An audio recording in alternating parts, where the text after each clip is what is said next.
jobs you take when you're a struggling actor are terrifying. Welcome to WatchMojo.com, and today we're counting down our picks for the top 10 actors who appeared in horror films before they were famous. For this list, we've picked the actors based on their star power today, and how unknown they were before their roles in horror films. F you, mister. The horror movie doesn't have to be their first big screen outing, but it does have to be a role they played before they became famous or household names.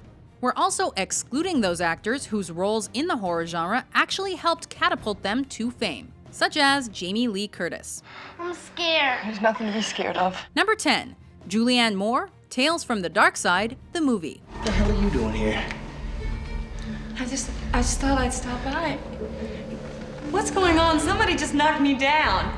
Based on the anthology horror show of the same name, Tales from the Darkside, the movie, features a young Julianne Moore in the Lot 249 segment. I give the guy a hard-on.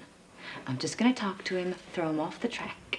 Adapted from an Arthur Conan Doyle tale, this story follows a disgruntled student who uses a mummy to get back at his classmates, with Moore playing one of said classmates. I saw who killed Lee. In the few minutes she's on screen, she acts with a sense of grit and determination, which isn't always found in horror movie victims. He never did have taste.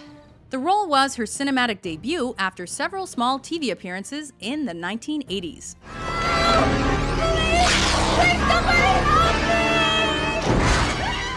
Number 9, Demi Moore, Parasite. I'm still a whole lot better off here. A true B-movie, this 3D film was a blend of science fiction and horror. Who did this to you? A man in a suit. It tells the story of a future dystopia in which the corrupt government creates a parasite that feeds on its human victims. Demi Moore plays a young lemon grower determined to help the movie's protagonist stop the parasite from killing. Hell, I don't have a choice.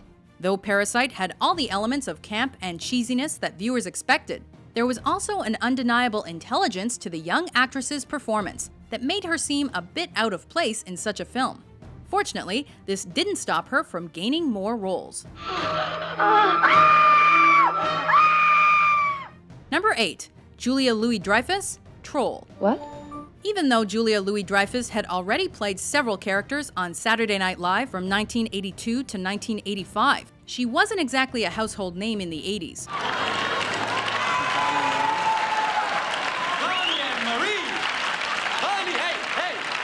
Hey, shut it up. Is this how you kids go Hawaiian? Give me a break here. Jeanette Cooper in Troll wasn't only her first film role, it was also her first major role after leaving the TV show. I've got an audition today and I've got a lot to do, so if you want to hang around or something, you can. I'll be right here. In the dark fantasy flick, Julia's character gets possessed by a troll and turned into a woodland nymph. The movie showcased her comedic qualities since she manically laughed throughout her big scene.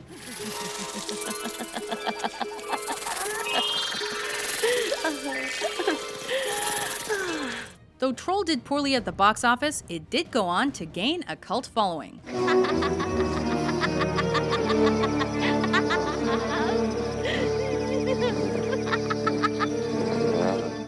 Number 7, Jack Black, I Still Know What You Did Last Summer. Damn. You know what I was saying? Are you looking for some bread? I got some back guano. I got the cream jeans. Listen, anything you guys need, Titus got. Even in a horror movie, this guy was a funny man.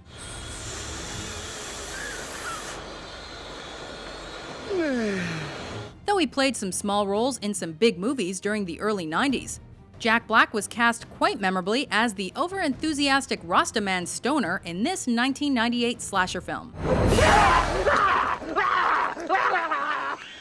Damn it, man, you scared the shit out of me. Though he was uncredited for the role, Jack was still recognizable despite his sloppy dreadlock wig, thanks to his trademark goofy laughter and the use of his eyebrows. Okay, hear me out. There's a kick-ass party on the mainland. I'm saying we take the boat and get jiggy with it. Even back then, we could see how he used his full body for comedy, which enhanced his character's short time on screen. Oh, God, Jesus! No! Oh, it's all good. Number 6. Mila Kunis, Piranha. Susie! Her breakout role may have been as Jackie on That 70s Show in 1998, but Mila Kunis had been kicking around on screen well before then. Oh, good. Thank you for telling me, Michael. Piranha was the 12-year-old Mila's film debut, and saw her playing a young heroine trying to save her cabin mates from a deadly lake piranha. You all right? Okay. Come on, sit in the back. Sit in the back. A remake of the 1978 film of the same name. The horror movie even had director Scott P. Levy using the first production special effects for his own.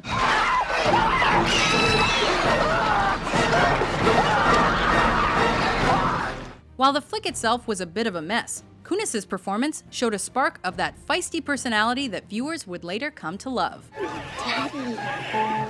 Hey, sweetie. You okay? Yeah, what about you? Oh, Daddy's gonna be just fine, honey. Number 5. Amy Adams, Psycho Beach Party. Oh, this is so embarrassing. I could die. Based on a play of the same name, this movie was a tongue-in-cheek comedy horror hybrid meant to poke fun at 80s slashers, 60s beach party movies, and 50s psychological dramas. Just look at that water, overflowing with boys.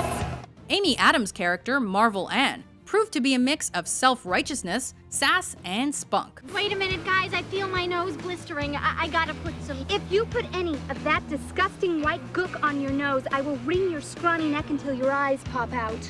Her acting ability was seriously tested during an embarrassing breakup scene with her boyfriend. I knew you'd come crawling back. I'm looking for Chickler. Have you seen her? Yeah. She's in the bottom of this glass. She also brought a sense of over-the-top perkiness to the role that would serve her in later, more family-friendly roles. Oh no! I'm afraid of sharks!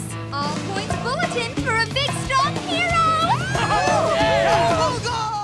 Number 4. Leonardo DiCaprio, Critters 3. Come on, you can't expect us to believe this horse shit. This direct-to-video release was Leo's film debut. I hate you. I wish you were dead! As the third entry of the Critters series, it follows the lukewarm success of the first 2 films, but changed the movie's setting. Hey! Don't go down there, kid. There's all kinds of wild animals and shit.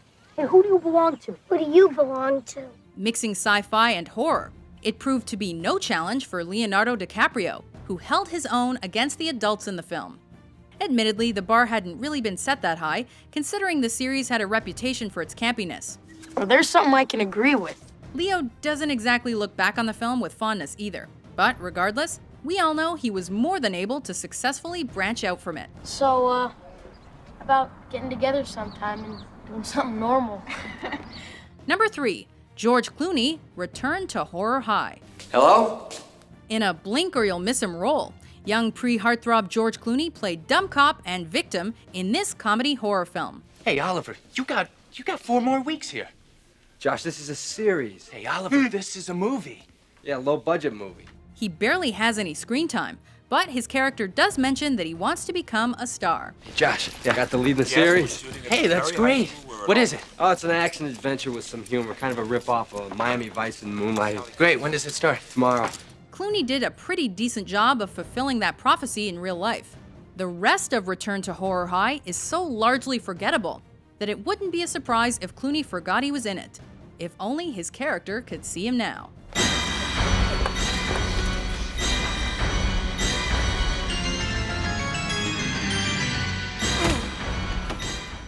Number 2. Jennifer Aniston, Leprechaun. This is a joke, right?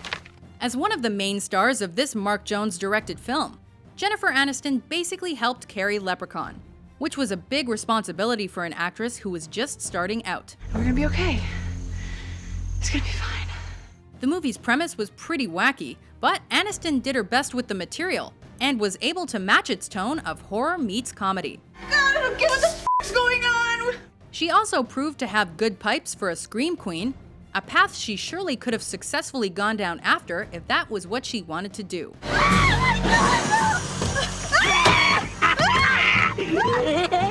I want to go! Yeah. Though it spawned several other films, Aniston didn't appear in any more of them. But that was definitely for the best. It tastes like me gold.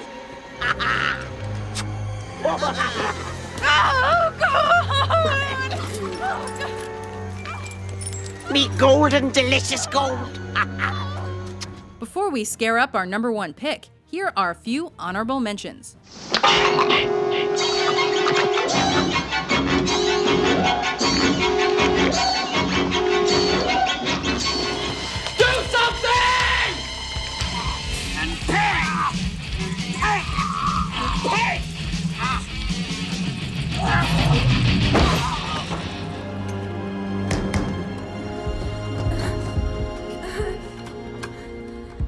I thought I told you never to call me that. You know, you are totally f***ed up.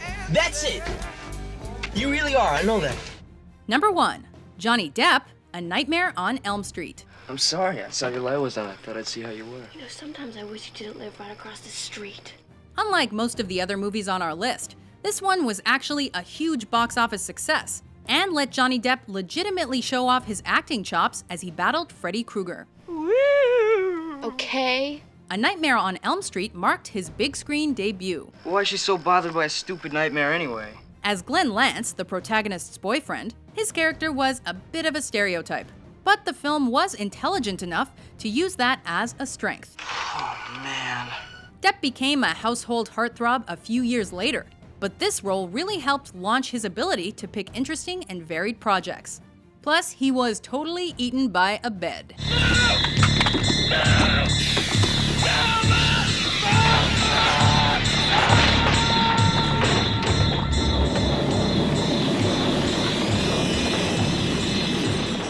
Do you agree with our list?